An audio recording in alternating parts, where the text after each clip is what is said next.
The summer of 2022 was a warm one. As far as summers in Alberta go, during COVID, I had taken up hiking as a means of both passing the time and keeping myself in some semblance of good shape. Now that the pandemic and its related restrictions had largely abated, I had grown so fond of my hiking expeditions that I began to retain it as part of my regular activities. I won't claim to be any sort of professional hiker, but I had learned my fair share via trial and error to the extent that I always packed well and took all the necessary precautions for wherever I was heading. If you've never been to Alberta before, I would highly recommend it. We're not well known as far as Canadian provinces go, but we have some of the best wilderness in the world for campers and hikers looking to enjoy the serenity of nature.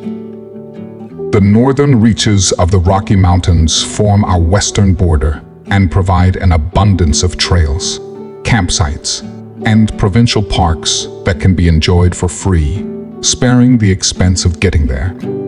It was to the Rocky Mountains that I had planned my latest hiking excursion. The Heritage Day long weekend was fast approaching, and I had decided to abscond to the mountains for a good 4-day hike to get a break from the bustle of city life. I had recently found a trail, which I had never hiked before, called Crestwood Trail, which, from the pictures online, promised to be a beautiful trip, dotted with suitable campsites for a 3-day journey. I had managed to rope a couple of friends into coming with me on this hike. 2 were well-seasoned in mountain hikes, Evan and Evangeline. The other 2, Emma and Aaron, not so much. The plan was for all of us to arrive separately on Friday afternoon, make camp at the trailhead, then begin on Saturday morning to return sometime on Monday. Having Monday off due to the holiday, I booked that Friday off work so that I could make my way to the mountains at a leisurely pace. Departing Edmonton as the sun reached its zenith, I made Hinton just after 3 o'clock and pulled into the parking lot of a local diner to put something in my stomach and to check on the status of my fellow hikers. I settled into a booth, ordered a cup of coffee along with a greasy plate of meat, eggs, and hash browns, and took out my phone. The rest of the company was still some ways away, so I had plenty of time to eat, reach the campsite, and pitch my tent before expecting the presence of anyone else. I finished my meal and leaned back satisfied. I always used hiking trips as an excuse to binge on my favorite unhealthy breakfast foods. I got a refill on my coffee and asked for the bill the next time the waitress happened by, and sat at the booth gazing out the window, watching the cars zip by on the highway. The coffee was strong and bitter, but there's something about a shitty cup of diner coffee that scratches a particular itch like nothing else. "Need the machine?" came a voice from my right, and I pulled my attention away from the highway to focus on the waitress standing next to me with a smile on her face and debit machine in her hand. "Yes, I will, thank you," I said, as I set down my cup of coffee and tilted to the side to fish my wallet out of my back pocket. "Heading to the mountains for the weekend?" the waitress asked as I punched my pin into the machine. "Yeah, 3-day hike actually," I replied with a smile as I returned the machine to her and drained my cup of coffee. "Oh, fun. Whereabouts are you headed?" she asked, tearing a receipt off the machine and handing me a copy. "Crestwood Trail, a bit northwest of here, never been," I said with a smile that quickly evaporated as I watched the face of the waitress darken as I mentioned the trail. "They say that's an evil trail, you know," she said. "Evil? Like it's haunted?" I asked, raising an eyebrow. "Well, no, it's not a ghost. Folks say it's a monster," she said, with a sly tilt of her head. "What kind of monster?" I asked. The waitress glanced around the diner. It was in between the lunch and the dinner rushes, so the whole place was pretty much empty, aside from me and 2 other tables. After satisfying herself that it wasn't too busy, she sat herself down across from me in the booth and leaned forward. I always enjoy a good folk legend, so my attention was fixed on her. So, way back in the early days, she began, when settlers first showed up here at the foot of the mountains, there was a preacher who came from the east with his daughter and set up one of the first churches around these parts. Now, this preacher was one of those old schoolmen, the Puritans, or whatever. Super strict, him and his daughter would be working all day, never laughing and never smiling. But the one thing this preacher would allow his daughter was that he got her a pet dog after her mama died. A big, beautiful dog who loved that girl and was always by her side. The problem was that as the preacher got older, well, he got even stricter and harsher in the house. Before long, the preacher was saying that his daughter loved the dog more than she loved God. He might have been losing his marbles a bit by that point too, because he was saying that the dog was possessed by a demon that was making his daughter stray away from the Lord. A text pinged on my phone, which I ignored, and the waitress poured me another cup of coffee, which I sipped it absent-mindedly as I listened to the story. So, this preacher, thinking that there's a demon in his daughter's dog, gets up from his prayers one day and grabs his musket to go put an end to the mutt, which was out playing in the field with his daughter. Now, as you might guess, the daughter is screaming and crying and begging her dad not to do it, but the preacher won't listen. Now, the preacher goes to shoot the dog. And the daughter? She pulls out her pocket knife and stabs her dad right in the arm. Before her and the dog, they book it off into the woods, right up where Crestwood Trail is nowadays. So, the girl haunts the trail or something then? I ask, taking a sip from my coffee. Nope. The thing is, that preacher might have been right about there being a demon in that dog. Because, she paused to look around, they never saw the girl or the dog ever again. But they say that when you go up that trail, sometimes you find these things with the heads of dogs and the bodies of people. So, like a dog minotaur? I asked with a smile. Pretty much, the waitress said, laughing and standing up from my table. Well, that's a good story. Where'd you hear it? I ask. Family, it's a story that makes the rounds. In all seriousness, that trail does get some bears and wolves now and then, along with a couple rock slides. You be careful up there. There may not be no monsters, but it is a dangerous trail, she said as she took my plate. Oh, don't worry. I know what I'm doing, I said, standing up with a smile after finishing my coffee. I strode out of the diner, taking a mint from the bowl by the front door on the way out. I lit a cigarette and leaned against the driver's side door of my car. I gazed up at the handful of clouds that were drifting lazily across the sky and sighed out a cloud of smoke into the pleasantly warm summer air. I chuckled as I thought over the folktale that the waitress had told me and crushed my smoke out underfoot. I gave my back and legs a final stretch, sat down in the car, and hopped back onto the highway, heading west into the mountains. It only took another hour to reach to the trailhead of Crestwood, and most of that delay was due to having trouble finding the spot. I parked in the lot, packed up my things, notified the gang that I was here, and set off for the campsite we were all planning to meet at. It was a brief walk, quite close to the trailhead, which we planned merely to use as our staging ground for the first day. The trailhead was nearly deserted, with only 1 or 2 other cars in the lot and not a soul in sight. I had snapped a picture of the trail map at the lot, just in case I needed it later. It was the height of summer, but a cool breeze was blowing off the mountains from the west. The world felt fresh, crisp, and alive. Birds were singing, Squirrels chased one another back and forth, and a few rabbits were nibbling on patches of grass aside the trail. I reached the clearing that we had decided on for our first campsite, tossed my bag on the ground, and took a deep breath of fresh air. A small creek was gurgling past the clearing, and ancient pines ringed the space around. Crestwood Trail was just visible past the underbrush, which would make it easy to call out to my friends as they passed by. I gathered a pile of stones from the creek and created a small spot for a fire in the center of the clearing, and after gathering up enough deadwood and kindling, I had a respectable blaze going shortly after. I pitched my tent and sat down by the fire to bask in the peaceful serenity of unadulterated nature. When I'm in nature, the closest I get to keeping track of the time is knowing where the sun is.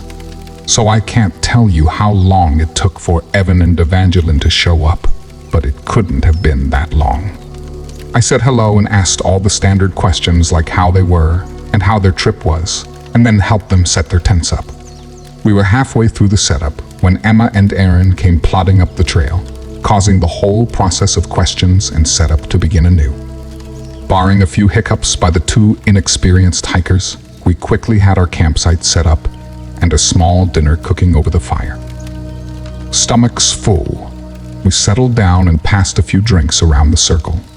As the sun began to sink below the horizon, I heard the howling of something deep off in the wilderness, either a wolf or a coyote, and it sent a quick chill up my spine, reminding me of the story the waitress in Hinton had told me.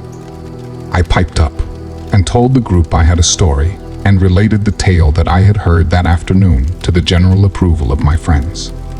They thought it was at least a unique local folk tale, albeit not a particularly scary campfire story.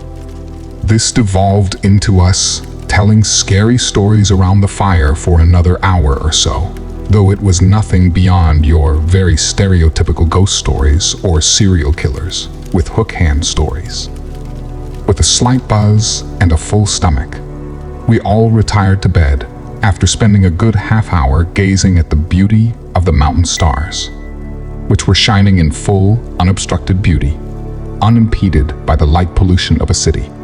As I slipped into my cool sleeping bag, my head filled with thoughts of trees gently swaying in the wind and crystal clear glacial creeks snaking silently along the floors of ancient valleys.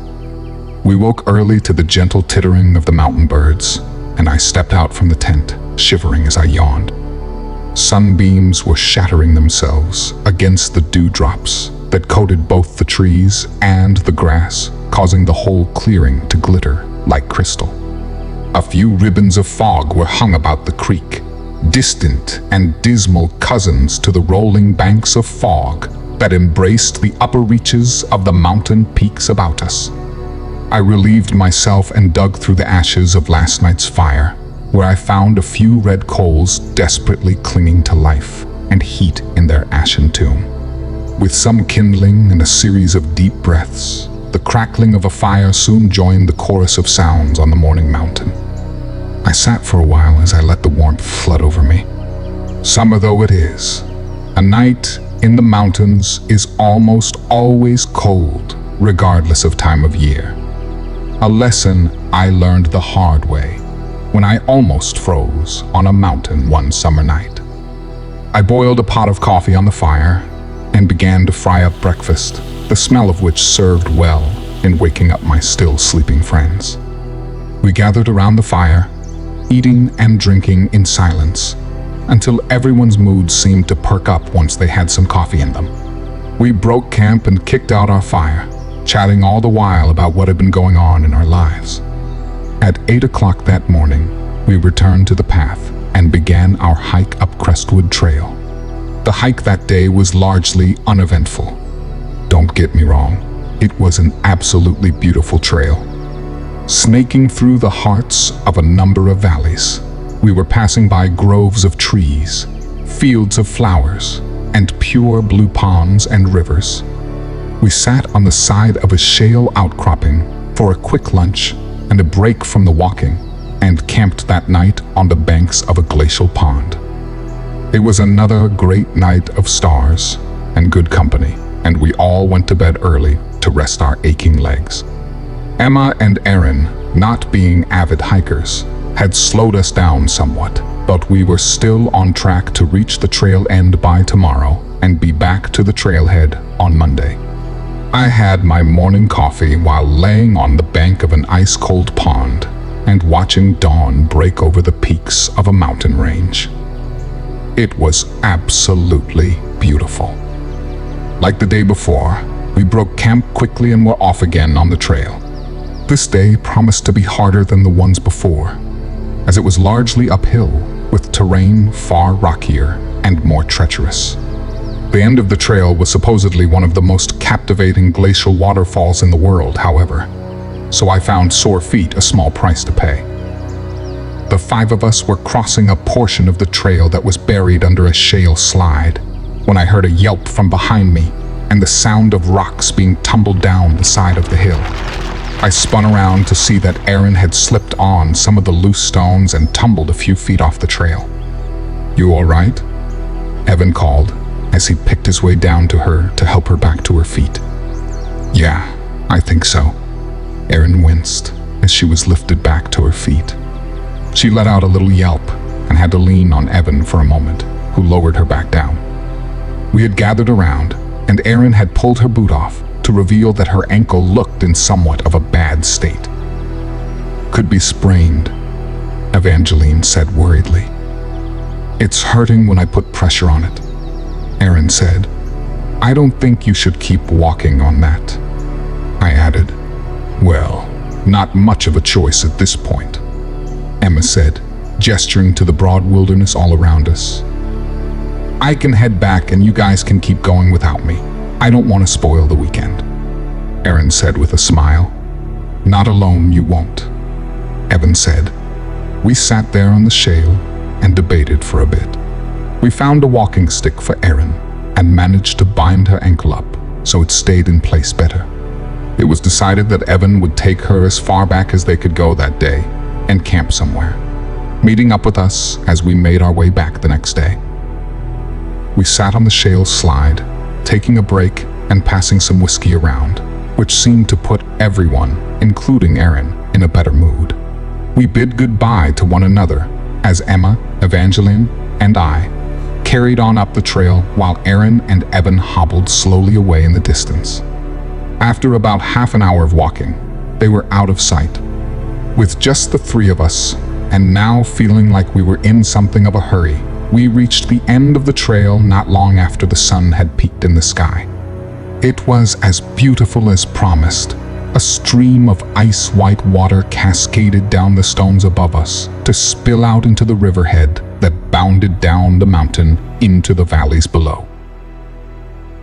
Pine trees and shrubbery filled the entire mountain cove where the waterfall began, and we spent some time exploring and taking pictures. "Hey, come check this out," I heard the voice of Emma cut through the sounds of the afternoon. I pushed through some underbrush before I found her, standing at the mouth of a yawning black cave. "Wow," Evangeline said as she emerged from the undergrowth to stand next to us. The mouth of the cave opened up the face of the mountain rock, and before the cave was strewn, there was a random collection of bones, blood, feathers, and fur. Some sort of totem. It was constructed just outside the mouth of the cave, a pile of rocks stacked one on top of the other, with strange symbols and patterns drawn on them in what looked like it was blood. On top of the pile sat what looked to be the skull of a wolf or huge dog that glared at us from empty black eye sockets. On the sides of the mountain, flanking the entrances of the cave, were what looked like ancient cave paintings, scenes of animals being hunted. But unlike most cave paintings, where it was humans hunting buffalo or whatever, this one seemed to show some sort of animal-headed man hunting things. It looked like some sort of ancient Egyptian god. The 3 of us stood in dumb silence, gazing at the scene before us, and my stomach started to turn as I thought of the story from the diner. I knew, or thought I knew, that monsters weren't real, they were just stories. But in this moment, all reason was out the window, and I was ready to get the fuck off of that mountain. "All right, that's enough for me. Let's go," Emma said. "Yup," I said.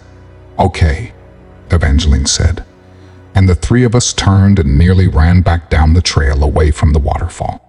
I shuddered at the sound of a howl far off in the distance as the three of us descended in a silent haste. I was taking up the rear, though it was never vocalized. I could feel that the cave had unsettled all of us. The unease was palpable. I cast a number of furtive glances back over my shoulder, and periodically I could swear I was seeing things in my peripheral vision. We moved so quick down the trail that we soon had to stop and take a break. "What do you think that was?" Emma asked, with a quake in her voice. "Probably just some prank that has to do with the folk legend. That waitress was pretty excited to tell me that story," I said between gulps of water. "What if there's actually a dog/man monster thing on the mountain?" Evangeline said with an unconfident smile. "No such thing as monsters," I spoke. "Either way, I'm not dying sober," Emma said, as she took a swig from the bottle of whiskey that she was carrying in her bag. She passed it around, and we all took a drink as well. We kept a quick pace going as we traced the trail back to its source. Each of us had picked up a stick to use for support while walking, and perhaps on some primal level, we wanted them as weapons in the event there was a monster out there. Emma and I had each brought bear spray with us, which we kept very close at hand as we walked. All of our heads were on a swivel as we passed back down the shale slide where Aaron had fallen earlier. We hit the floor of the valley quickly and were nearly jogging down the trail when we stopped again for a break.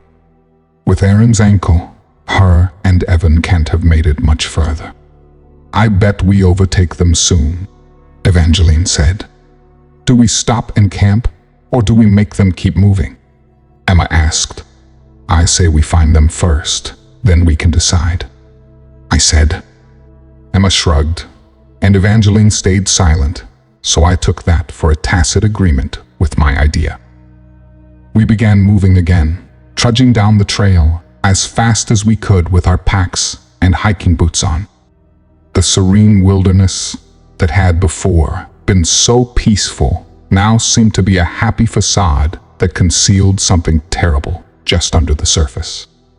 "Look," Evangeline said, bringing our group to a halt as she pointed off the trail just ahead to where the colored fabric of 2 tents and the smoke of a fire could be seen through the tree line. We hurried ahead to the camp, crashing through the trees and arriving next to the fire out of breath. We called for Evan and Aaron, but received only silence in reply.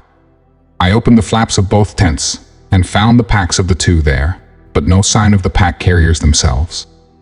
"Evan, Aaron," I shouted, with my hands cupped around my mouth.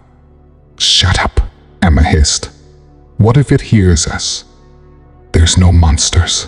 They probably just went off to fetch water or firewood or something," I said. "Yeah, and got eaten," Emma replied. Evangeline scoffed as she continued to beat at the underbrush around the campsite. "Well, now they're missing. What do we do now?" Evangeline asked. "I say we set up our tents and wait for Evan and Aaron to come back.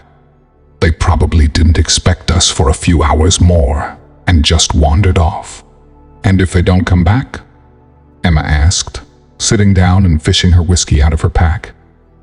"Then we deal with that when it happens," I said, shrugging my pack off. Evangeline remained silent. We set up our tents and heaped the campfire a bit higher. Everyone was moving and working in nearly complete silence, ears trained on the woods around us, starting at the slightest sound.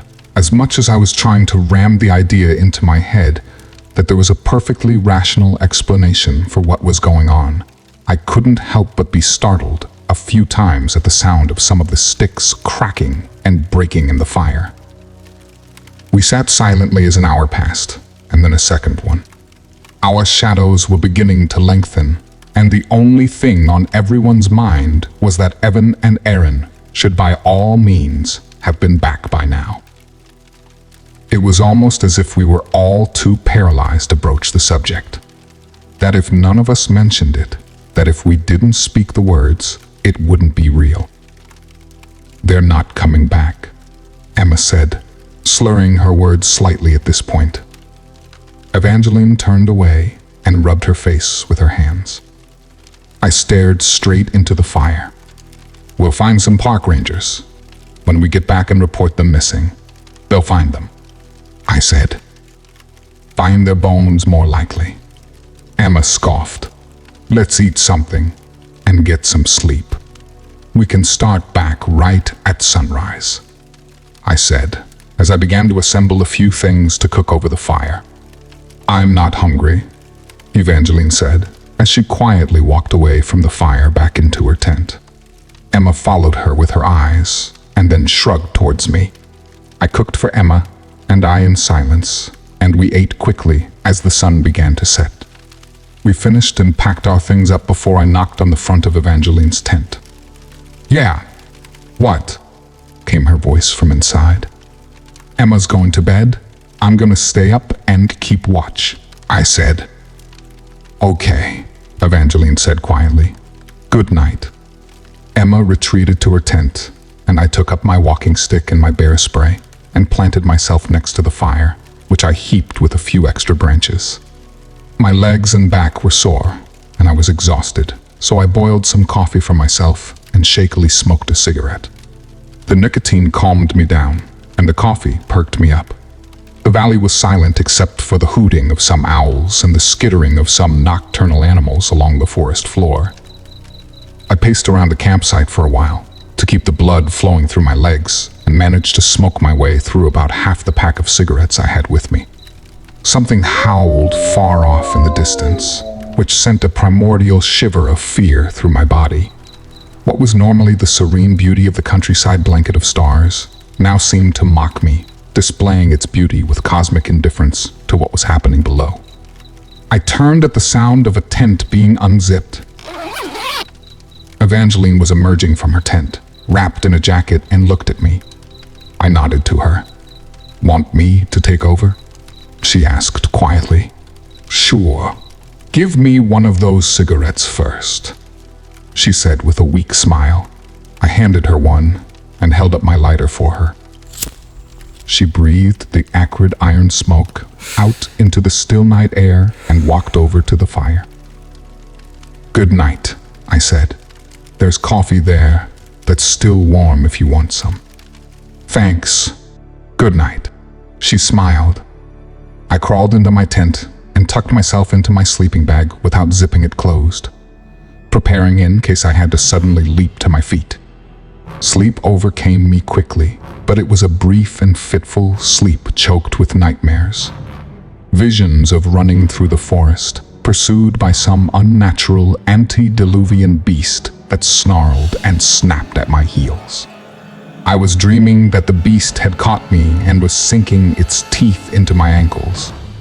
I let out a shrill scream, but the scream sounded like it was made with a voice that wasn't my own.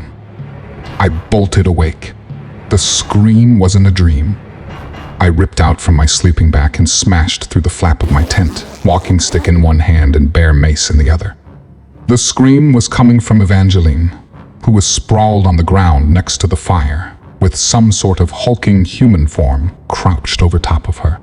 The beast had the body of a huge, hairy man, something like 7 feet tall. But the head was that of some mangy, wild dog, with blood on its teeth and a huge tongue lolling down from its snout. Its eyes were deep blue and flashed violence by the light of the campfire. I raised the bear mace and released it at the monster. A jet of aerosolized spray leapt towards the beast and coated it from the head to the waist. It reeled back off of Evangeline, howling and tearing at its eyes and face.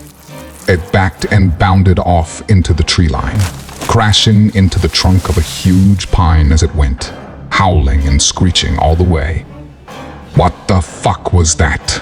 Emma yelled as she was fumbling out of her tent flap. "No idea," I said breathlessly as I rushed over to where Evangeline was lying bloody on the ground. Whatever it was had got at her throat and opened up what I assumed was an artery by how much blood was coming out. She looked at me, her skin deathly pale in the firelight, and she grabbed my arm with her blood-soaked hand. She tried to move, but grunted and fell back onto the ground. She looked as though she was trying to say something, but all that came from her mouth was a gurgling sound, followed by a trail of blood running out from her lips. She went limp on the ground and shut her eyes. "Do something," Emma yelled. "No use," I said, as I stood back up and readied my beer spray again. The sound of the beast's howling had faded to silence, and I couldn't make out the sound of underbrush being crashed through any longer. "What do we do now?" Emma hissed. "Grab only bare necessities. Leave everything that would just be extra weight. We're going to make it back to the cars," I said, as I scanned the tree line for any signs of movement. Emma rushed back into her tent to pack things. I gazed up at the sky briefly, where the stars continued to twinkle, and the moon sat shining down on the scene of horror unfolding in the wild. Emma was ready in a moment, and I left her to keep watch with her can of mace while I packed my things, which amounted to almost nothing except for some water, snacks, and a flashlight. I came back out, and we left our tents there in the clearing next to the smoldering fire. We hit the trail and immediately started running, allowing the moon to light our path and saving the flashlights for only if they were absolutely necessary. Emma was much shorter than me, so we made a slow pace, and before long, the sound of howling began to cut the silence of the night behind us. "We're never going to outrun it," Emma said, panting and stopping on the side of the trail. "Do you have a better idea?" I said, as I opened my water bottle and took a long drink. "Nope. Give me a cigarette," Emma said, extending her hand. I gave her one and lit one for myself. "Now doesn't seem like the time," I said, still catching my breath. "It ran from the mace once. I think our only chance is to hit it again and keep running," she said. "Or I leave you behind because you're not as fast." I smiled. "Fuck off." We moved off the trail and hid in a small ditch that was surrounded by bushes, deciding that we had to try and immobilize the thing one more time. The howling was quickly getting closer, and we wouldn't be able to run all night. We each had a final swig of the whiskey bottle as the howling started to get so close that the hair all over me was standing on end. We could both hear the thing prowling around just over the lip of the ditch, and we made eye contact and nodded. We both jumped from the ditch at the same time, each of us discharging a shot of the mace at the thing. It was covered head to toe, but instead of immediately turning the monster, it merely howled and leapt towards us. It landed on Emma and sent her crashing down to the ground. The beast had obviously been blinded somewhat by the mace, as it tried to sink its teeth into her but merely managed to bite into the ground next to her head. As I raised my walking stick to strike the monster, the last thing I saw was Emma's hand that had managed to squirm its way into her pocket, flicking the lighter she had taken from me when she lit her cigarette. With a sudden whoosh, a blinding light, and a searing heat, the monster and Emma were immediately engulfed in a towering flame as the bouton from the bear spray ignited in half a second. The monster shrieked and screamed and howled with a terrible, primal ferocity that made my blood run cold as it writhed on the ground. I heard a pitiful, choked scream escape from Emma's burning form as I turned in fear and began sprinting down the trail. Adrenaline is an unbelievable drug. I ran for what felt like hours, my legs screaming in pain, and my mind a furious hurricane of thoughts that had only the goal of survival in mind. The screams of the dying and the smell of burning flesh and hair never left my consciousness for a second as I was running. As the sun began to make its presence known in the eastern sky, I reached the parking lot and collapsed on the gravel in front of my car. I began crying, heaving sobs that were both gasps for breath and attempts to expel the horror I had just witnessed. My limbs felt like jelly, and it took nearly 10 minutes before I was breathing regularly enough to be able to swallow some water. I climbed into my car, a shattered husk of a person, and began to back out of the parking lot with the goal of finding the nearest ranger station. Before I could floor the gas pedal away from the Crestwood trailhead, I looked back to where I'd come from, and far off through the tree line, I could make out a terrible, black, looping shape. The hair had been burned off of it across its entire body, and what wasn't covered in soot and dirt was a mess of bloody, ragged skin that was beginning to slaw off from the flesh-consuming power of the Bhutan. It merely stood in the tree line and stared at me with its hateful, icy blue eyes. I made it to a ranger station and spilled out this entire story. Unsurprisingly, they think I'm insane. There's a huge search currently underway for the 4 that I left behind, but nobody has been found yet.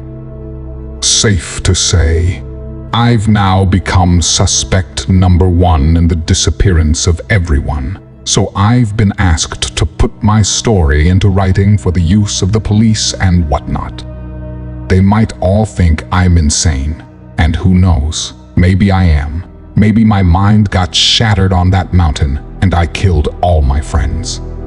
Monsters aren't supposed to be real. Either way, I've never been the same. I might as well have died on that mountain too. They say I'm crazy, but I know what I saw. If you enjoyed this video, don't forget to like and subscribe to Descent into the Unknown for more terrifying stories.